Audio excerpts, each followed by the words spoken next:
All right.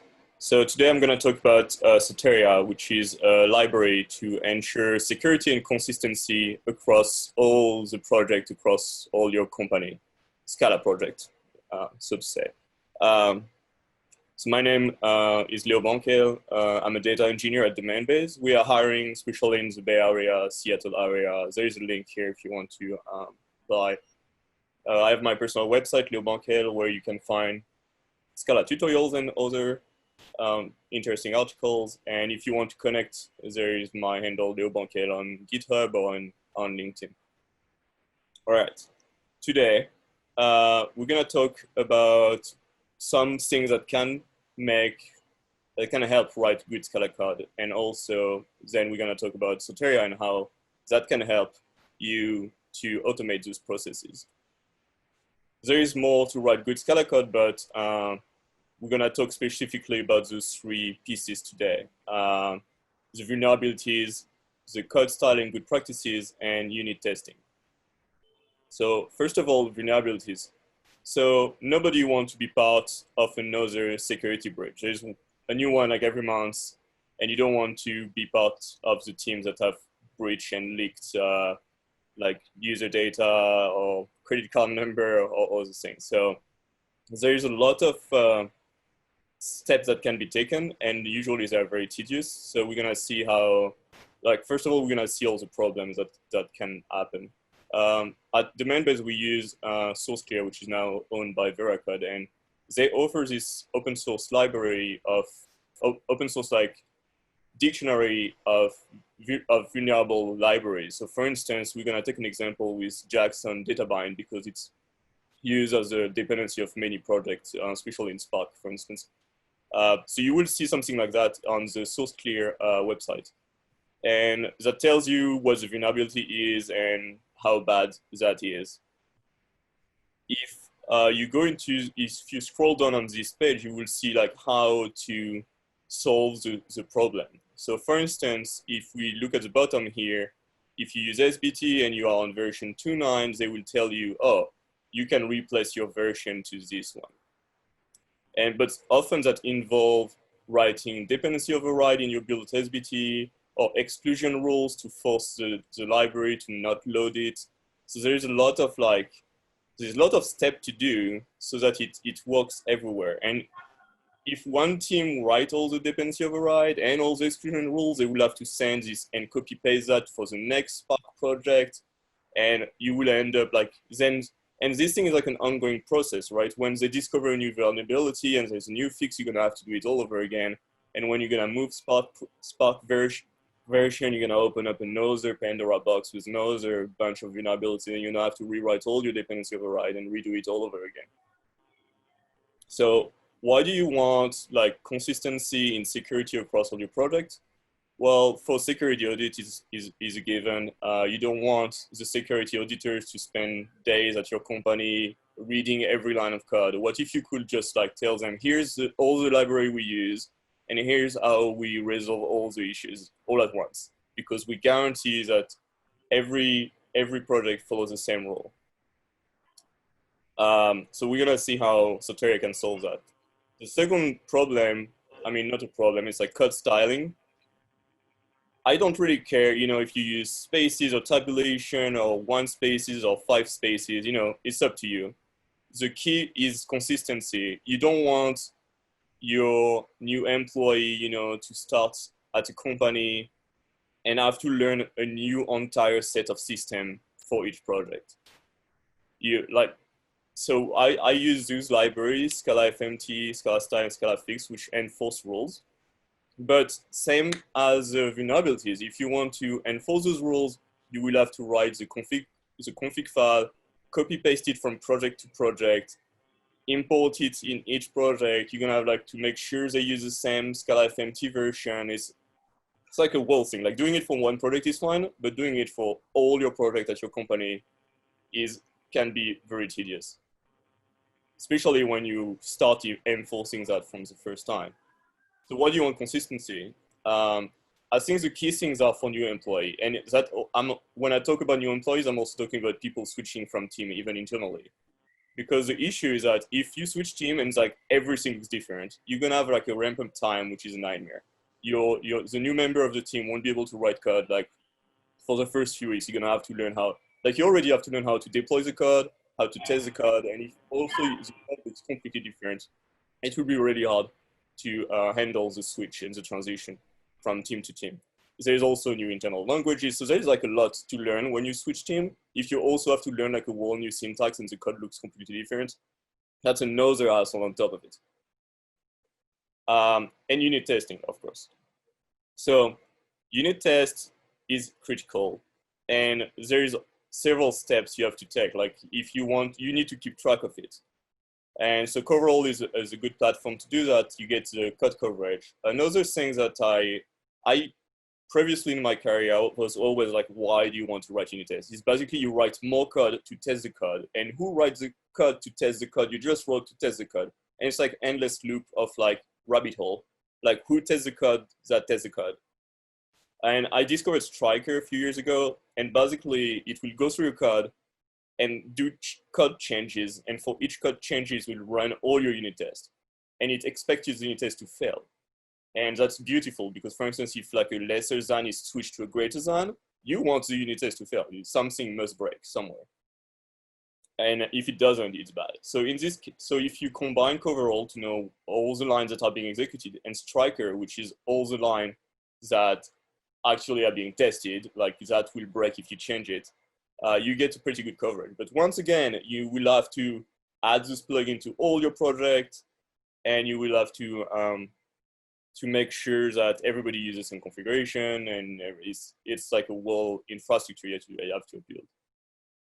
Okay, so we saw all those problems, right? There's like how to make sure all your projects are protected the same way, all your projects follow the same guideline, and all your projects are being tested.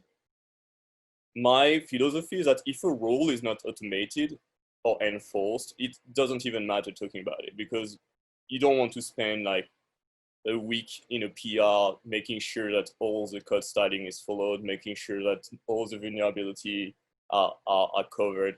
You want all of that to be automated. We want rules for consistency, but we don't want the rules we don't want to have to think about them. So introducing Soteria. So Soteria is a SBT plugin that will enforce all of this for you. It will enforce, it will block compilation if you use the wrong library. It will add plugins with the same version for everybody, and make sure all your projects are consistent. Just a note, merci papa pour le logo. My dad made the logo. If you need logo for your open source projects, don't hesitate to reach out. I can and put you in contact. Okay, so here's a list of features. It's not exhaustive, but it's give you an idea. So if it will enforce the library version of dependency, it can forbid dependency. For instance, if you want to enforce to use Circe and not play JSON, you can do that. If it will automatically design the dependency override for you, it will import all the plugins for you, the unit test plugins, the code styling plugins, the fat jar deployment plugins. And the idea is kind of to have like a Rails for Scala, convention over configuration. So everything is defined with defaults. So you can just add it and it will work. And then you can add more and more things. And you can delegate the configuration to your security team for all the dependencies. So talking about configuration, let's dive into how you configured Soteria. So you have these gigantic JSONs that describe your project constraints. That's the key, the key in the root. So you would have the Docker image that's used for the build of the fat jar. You have the modules. We're gonna dive into that because that's where all the meat of the plugin is. You can add the Scala C flags. You can enforce the SBT version. You can enforce a load Scala versions. And if any of this is not compliant, the compilation will fail. It will just send you a message. So we're going to go through that through the next slide. By default, it will search for the JSON file in the root of the project called soteria.json, but you can pass it a URL. So you can change the name to whatever you want. But having it as a URL is an interesting concept because that means you can have like a centralized JSON file for all your libraries, and it will be pooled. The issue is that if you change it, compilation will fail. So I'm working on a system where the Soteria configuration path will become a sequence, and so you can add the URL as the top and then override locally some features. So you can like start from a basic configuration and override the detail as a per project. So what does it come with? There's like a bunch of bundled plugins that come with it, so you don't have to make sure that you have the right plugin from project to project. Everything comes at once. So first of all, for code styling, as I was saying, there's Scala style, Scala fix, and Scala FFT that come. So that's all for like, you know, enforcing rules. You don't want vals, you don't want unused, you don't want unused private method, you don't want your line lengths to be too big, otherwise in GitHub, you know, you need to scroll left, right, and it's a pain. You don't want your method lengths to be gigantic, and you want the Scala FMT to just reformat everything every time you commit, so it follows the rules all over. Another aspect is for testing, so it includes SBT coverage, it includes Striker, and also the plugin will add comments, so you can do like SBT with like some specific comments that will like run the test, reports, and so you can do the entire coverall in like one comment. You don't have to do, you know, like turn on the coveralls and start your test and build the reporting and send the reporting. You can just do one comment. And so, for instance, you can build CI pipelines that call this command automatically. So everyone is guaranteed to have those command line available on their project.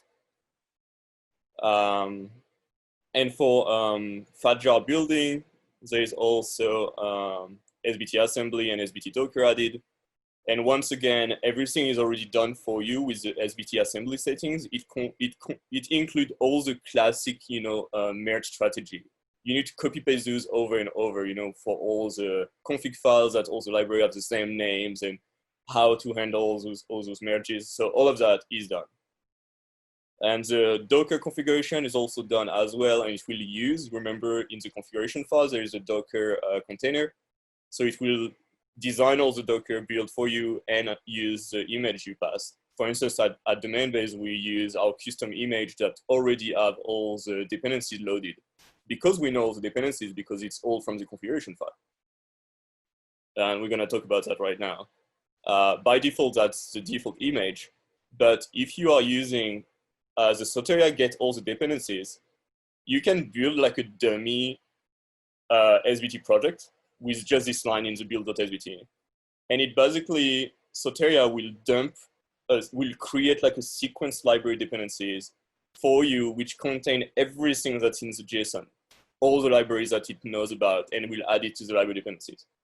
And you don't even have to have a main or nothing, right? The only purpose of this thing is that when you do like a SBT update, it will load and download all the dependencies into the IV cache folder, and you can keep this IV cache folder to build your containers for Docker, and then you can use this image to build all your project. And so for instance, when we started doing that, we switched from a build time of like 15 minutes to 3 minutes, because you don't have to download Play anymore, you don't have to download Spark anymore. Next step. So that's the core of the plugin. How do you make sure nobody uses bad versions, and how do you make sure that the libraries that you use don't bring along bad library as well? So just the basic, for instance, if you want to enforce a version, so remember that's part of the module rootkit. So you will have the group ID, and then you will have the artifact name and the version.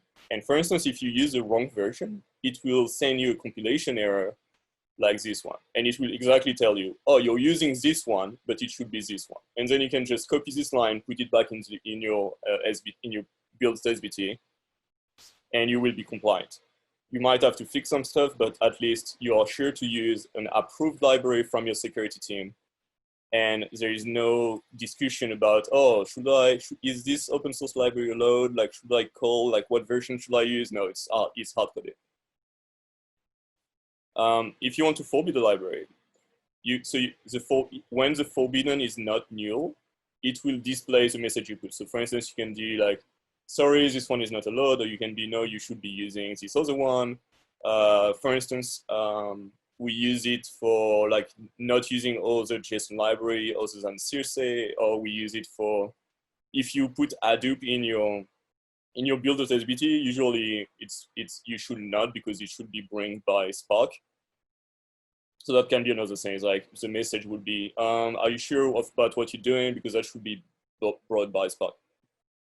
And when you try to compile with a library that has been forbidden, you will get an error message, and you will get the detailed error, which is what's part of the configuration.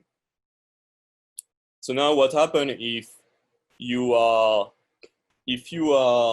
pull a library A, that's bringing a library with vulnerability. Like for instance, what we saw earlier, if you remember the Jackson data, which is broken in a specific version. So you will want to be able to switch it out. So with SBT, you can do that.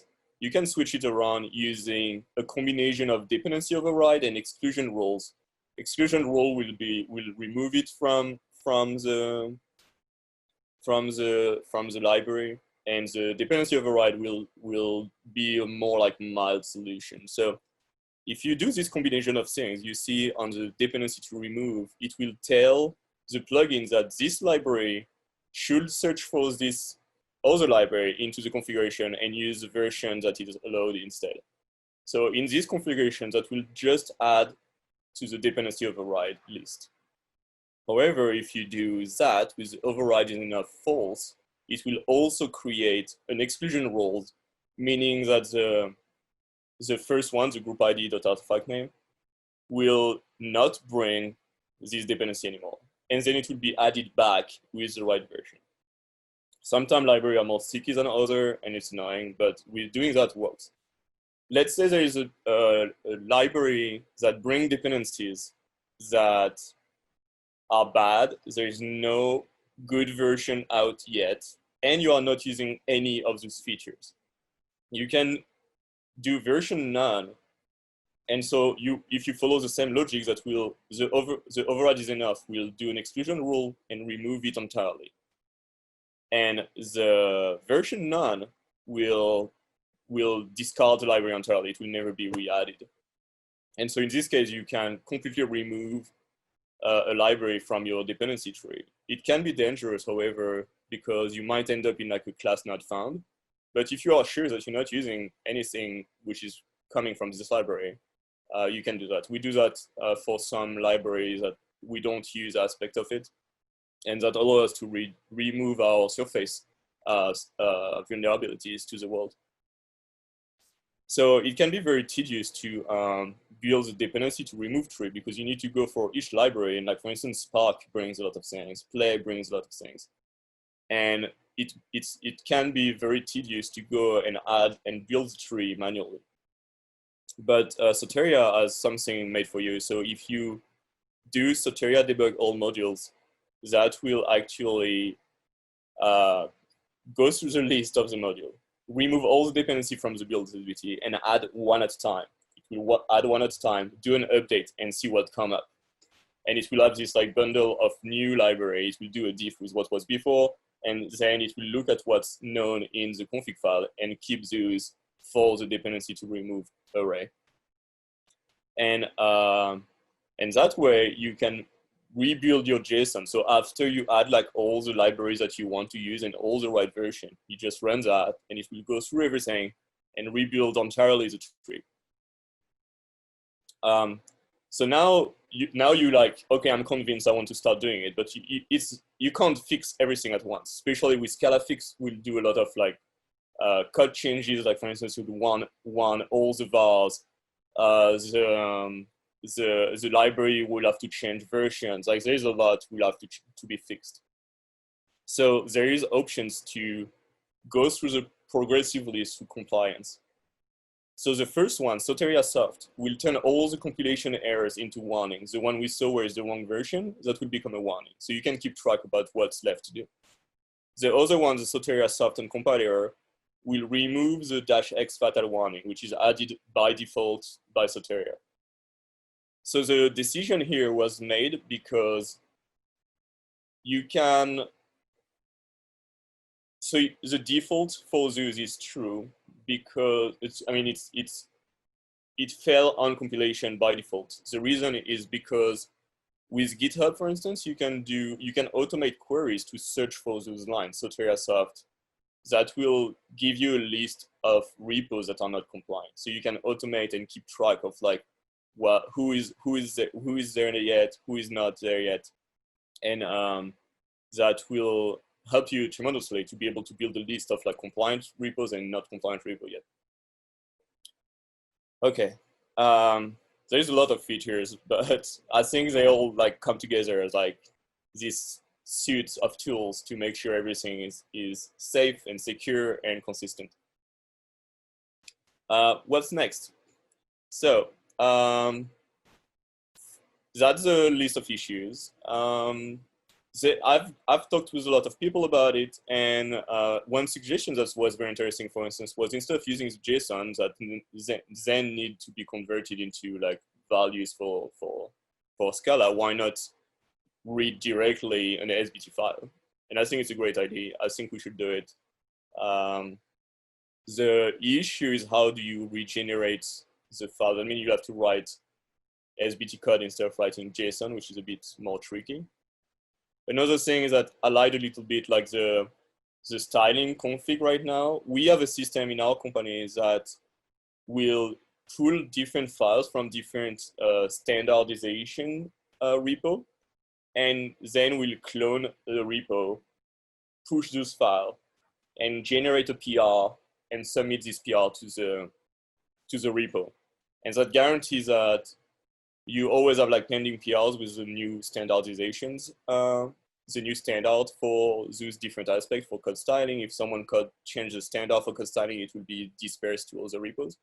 What would be nice is to have everything part of the configuration, and then use Git hooks to deploy. I mean, first of all, to deploy the file from within the plugin, and then use Git hooks so you can't compile, but also you can't push the PR. Because here, for instance, if you were to change the build.sbt and you will to submit your code without running it, you will be able to, right? You will be able to open a PR and then everything will break. So if there were Git hook to automate the Scala FMT, to test that it compile, like this type of thing will be pretty cool. I would love to have you guys contribute to make the industry standard. You know, like we want to be safe. We don't want vulnerabilities. We want our code to be solid. We don't want to be responsible for another, you know, leaks of photos, password, bank number. That's not fun, and we don't want that to happen to our industry. All right, I think I was a bit faster than expected. I usually talk a bit too fast. So if anybody has any questions, feel free.